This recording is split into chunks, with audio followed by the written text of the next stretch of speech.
Chut. Nous allons voir dans cette vidéo comment on peut modéliser une pièce sous SolidWorks afin de mettre en évidence les déformations et les contraintes supportées par cette pièce. Il s'agit en fait de l'hélice du drone.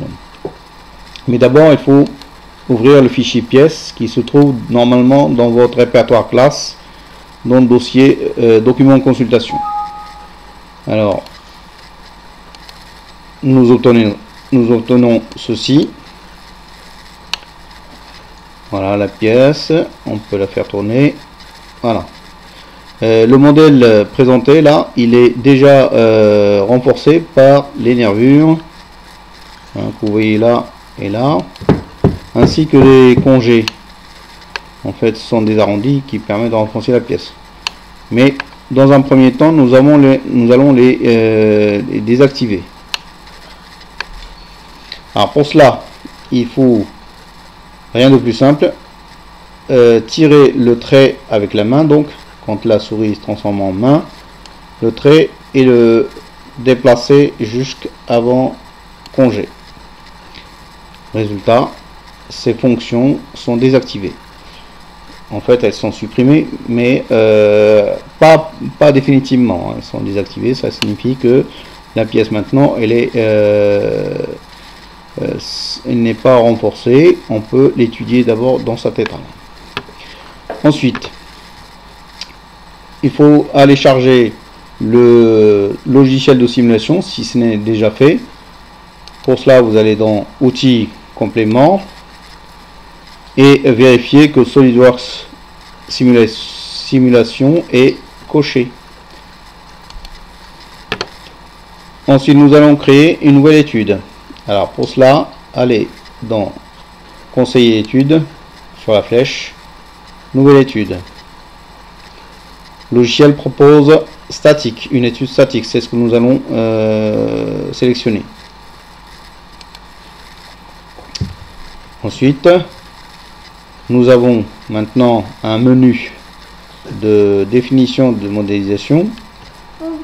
Pour cela, on va d'abord commencer par déclarer ou définir les parties de la pièce qui restent fixes ou bien qui subissent un certain déplacement. Pour l'instant, ce qui nous intéresse, c'est la partie fixe, donc géométrie fixe. Clic droit, géométrie fixe. Et nous sélectionnons le cylindre central qui est en liaison encastrement avec le moteur.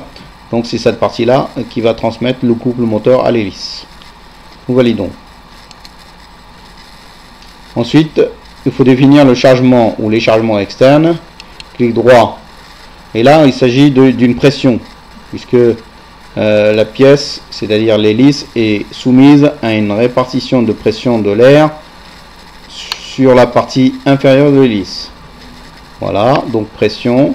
Unité, c'est le newton par mètre carré. Valeur, pour l'instant, par défaut, c'est 1 newton par mètre carré. Nous allons garder cette valeur-là. On sélectionne ensuite les surfaces sur lesquelles s'exerce cette pression. Donc voilà, 3 d'un côté et 3 de l'autre. Validation. Voilà. Nous avons donc défini la géométrie fixe et la répartition de la pression sur la pièce. Ensuite, il faut créer un maillage. Le maillage, c'est une décomposition virtuelle de la pièce en petits éléments. Ce sont des éléments, on les appelle des éléments finis, que le logiciel va utiliser pour simuler les contraintes supportées par la pièce et les déformations. Donc clic droit, créer le maillage. Nous acceptons les valeurs par défaut au niveau de la finesse et la densité du maillage. On valide donc et le maillage s'exécute. Voilà, donc vous pouvez regarder donc la pièce décomposée en un certain nombre de petits éléments que le logiciel va utiliser pour simuler la déformation et les contraintes supportées par l'hélice. Ce stade, il faut exécuter l'étude pour terminer. Et pour cela, soit clic droit sur étude et exécuter, soit ici, dans le bandeau supérieur, exécuter. Et donc le calcul se lance. Il n'y a plus qu'à attendre les résultats. Après, nous allons voir, voilà, le résultat il est là. Nous allons voir comment, ce qu'il y a dedans. Alors, ça commence par les contraintes. Le logiciel affiche en premier les contraintes. Et là, vous allez vous constater qu'il y a des couleurs, des zones colorées, ça va du rouge jusqu'au vert. En fait, jusqu'au bleu plutôt, plus la zone est rouge, plus il y a concentration de contraintes, c'est-à-dire que la pièce risque de casser à ce niveau-là. Les valeurs sont indiquées sur le tableau là, ici, en newton par mètre carré donc. Et là, on peut relever la valeur maximum. On peut éventuellement demander l'animation pour voir. Voilà. Donc, tout en tournant la pièce, pour voir des différents points de vue ce phénomène de concentration de contraintes. Notez bien le déplacement des deux tubes qui s'éloignent, justement entraînés par les déplacements des deux parties de l'hélice, les deux ailes de l'hélice. Voilà, on quitte l'animation. Ensuite, nous allons demander les déplacements.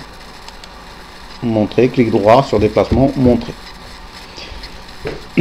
Bien. Là, on a justement les déplacements maxi qui sont aux extrémités des ailes de l'hélice. Les valeurs sont encore une fois indiquées dans le tableau ici à droite. On peut aussi animer si on le souhaite. Voilà. On peut mettre en évidence donc ces déplacements. On quitte l'animation. Et voilà. Nous avons obtenu donc à la fois des contraintes, les zones de contraintes et les déplacements de l'hélice. Ça nous donne une idée sur les déformations, sur les déplacements éventuellement supportés par cette pièce sous l'action de la pression de l'air. Voilà, c'est terminé pour cette étude, cette première étude. La deuxième étude va nous permettre de solutionner le problème, c'est-à-dire de renforcer cette pièce en intégrant justement, en réintégrant les fonctions de renfort, c'est-à-dire les nervures et les congés, pour voir ce qui change au niveau des déplacements et des contraintes. Voilà, c'est terminé pour cette première étude.